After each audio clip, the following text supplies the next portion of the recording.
జై శ్రీమన్నారాయణ. చూడండి, వసంత పంచమి రోజున పూజ ఎలా చేయాలి, ఏ విధంగా చేయాలి, ఏం చేయాలి అనేది అన్నీ ఎక్కడ మీరు క్లిక్ చేయకుండా జాగ్రత్తగా విన్నట్లయితే మీకే అర్థమవుతుంది. కొంచెం హైప్ అనేది మీరు నొక్కండి. ఏదైనా మీకు వస్తే మాత్రం నా ఛానల్ నుంచి ఏదైనా మీరు ముఖ్య విషయాలు తెలియాలంటే నాకు మెసేజ్ పెట్టండి. అయితే మనం ఏం చేయాలి అంటే, ఇక్కడ నుంచి మనకి ఎగ్జామ్ మొదలవుతాయి పరీక్షలకు. పిల్లలకి 10th క్లాస్ అయినా, ఇంటర్మీడియట్ అయినా, లాస్ట్ 5th క్లాస్ అయినా, అదే ఫస్ట్ క్లాస్ అయినా కూడా, నర్సరీ అయినా కూడా ఇక్కడ నుంచే కదా ప్రారంభమయ్యేది మనకి ఎగ్జామ్.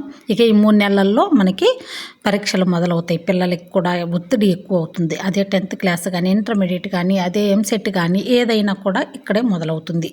అయితే చిన్నపిల్లలకి ఎలాగో స్కూల్లో చేయిస్తారు, కానీ ఎంసెట్ రాసే పిల్లలకి లేదా మనకి ఏదైనా పోటీ పరీక్షలకి వెళ్ళే పిల్లలకి మాత్రం ఖచ్చితంగా ఇంట్లోనే చేయాలి.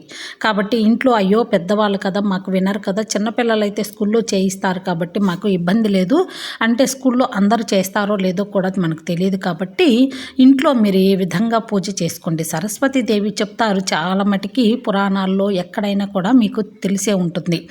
లక్ష్మీదేవి ఎప్పుడు కూడా ఒకరోజు అడుగుతుందట, అమ్మవారు ఎందుకు రాయి మీదే కూర్చొని ఉంటుంది, ఆ రాయి ఎందుకు ఆమెకి సింహాసనంగా వేస్తారు అని చెప్పేసి అడిగిందట లక్ష్మీదేవి.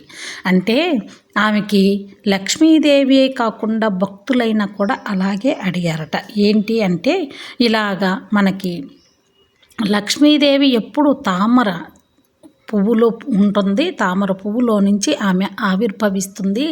కానీ అక్కడ తామర పువ్వు నీళ్లు ఎక్కువగా వచ్చి బాగా ఎక్కువ జలం వచ్చినప్పుడు అటు ఇటు ఊగుతూ ఉంటుంది.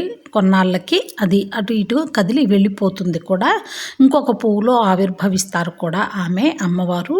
ఇలాంటి ముగ్గు అయితే వేసుకోవాలండి.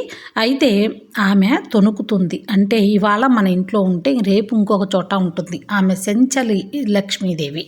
అంటే ఒక చోట ఆమె నిలకడగా ఉండదట, ఇంకొక చోటకి వెళ్ళిపోతుందట.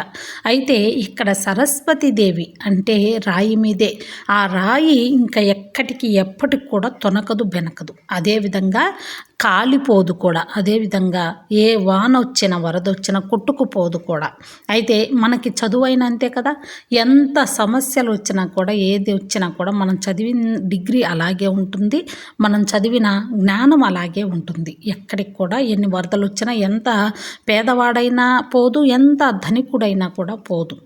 ఇప్పుడు లక్ష్మీదేవి లక్ష్మీదేవి సరస్వతీదేవి అత్త కోడళ్ళు అంటూ ఉంటారు. ఒకటి ఉన్న చోట ఒకటి ఉండదు. అంటే ధనం ఉన్న చోట చదువు ఉండదు, చదువు ఉన్న చోట ధనం ఉండదు అని చెప్తూ ఉంటారు. కానీ ఆ రెండు ఎవరికో కానీ లభించవు. వాళ్ళ నక్షత్రాన్ని బట్టి, వాళ్ళ విధి రాతను బట్టి ఆ రెండు కూడా ఉంటాయి. ఒక్కళ్ళకే ఉంటుంది. అయ్యో అదేంటి, కలెక్టర్లు పెద్ద పెద్ద ఆఫీసర్లకి ధనం ఉంటుంది కదా, చదువు ఉంటుంది కదా అంటే, వాళ్ళ జాతకరీత్యా అలాగే ఉంటుంది. అయితే ఎప్పటికో అంటే పుట్టినప్పుడు ఉండకపోవచ్చు, ఆ విద్యాభ్యాసం వల్ల, ఉద్యోగం వల్ల తర్వాత ఆ లక్ష్మీదేవి కూడా చేరుతుంది.